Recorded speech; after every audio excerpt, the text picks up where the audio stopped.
that happened at E3 this week. So first off, let's talk about Rise of the Tomb Raider, the sequel to Tomb Raider, funnily enough. The game seems to be a direct continuation of what happened to Lara Croft previously, and I'm kind of excited to see where that actually goes in the end. The Last of Us Remastered finally has a release date, and that is the 29th of July, so that's next month. That's going to be pretty incredible. The game's supposed to run at 60 frames per second, so that's one of the new enhancements for the game. I'm kind of interested to see just how the game handles on next generation console. It's going to be interesting to see if they've rezzed up any of the textures or made anything apart from the frame rate better. But nevertheless, it's going to be a fantastic game. Last of Us, like I've said many a time, it is my favorite game.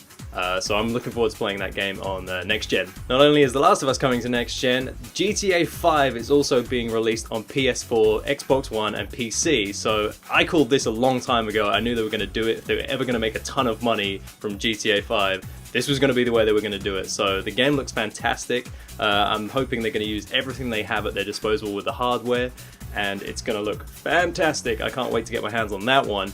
Not only that, Uncharted 4, A Thief's End has been announced properly. It's got a full title. It is Uncharted 4. They just called it Uncharted before.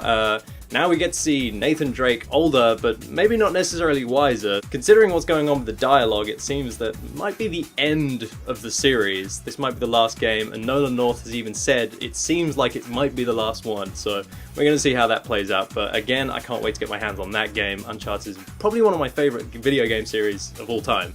A surprise announcement was Dead Island 2. I've never really played Dead Island, but I love my zombie games, so it could be interesting to see if that's going to be anything cool or fun or whatever it's going to be. It looks like a pretty cool game. The trailer was pretty funny, so it's going to be interesting to see what that game turns out like in the end. If it's anything like the first one or not, who knows? We'll have to wait and find out. Now, Nintendo didn't really pull anything surprising out of the bag. They came in with Hyrule Warriors, which is a Dynasty Warriors kind of spin-off. It's a very similar kind of game, but set in Hyrule. It's interesting. I'm not sure if it's my cup of tea, but well, we'll see what it's like. I'll give anything a shot once. And then they just kind of casually dropped in Mario Party 10.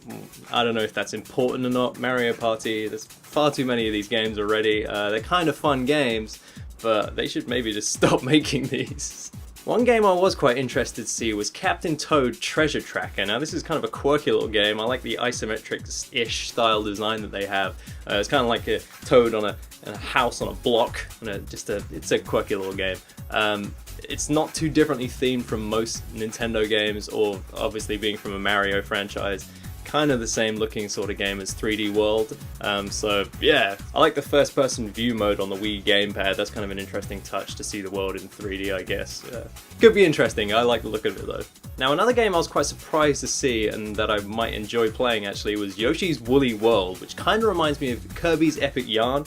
They're very similar thematic games, you know, with the wool and stuff. But it kind of reminds me of Yoshi's Story as well, way back when. So it's going to be interesting to see what they do with that game, if it's going to be anything different or the same old, same old. That's kind of what I worried about with Nintendo on this whole thing, was they're kind of just using the same IPs that they've always used and just kind of expanding on the ideas a little bit. But if they do something cool with it, then that's fine by me. Also, they did show the trailer for a brand new Zelda game that's completely separate and is its own thing. That looks amazing.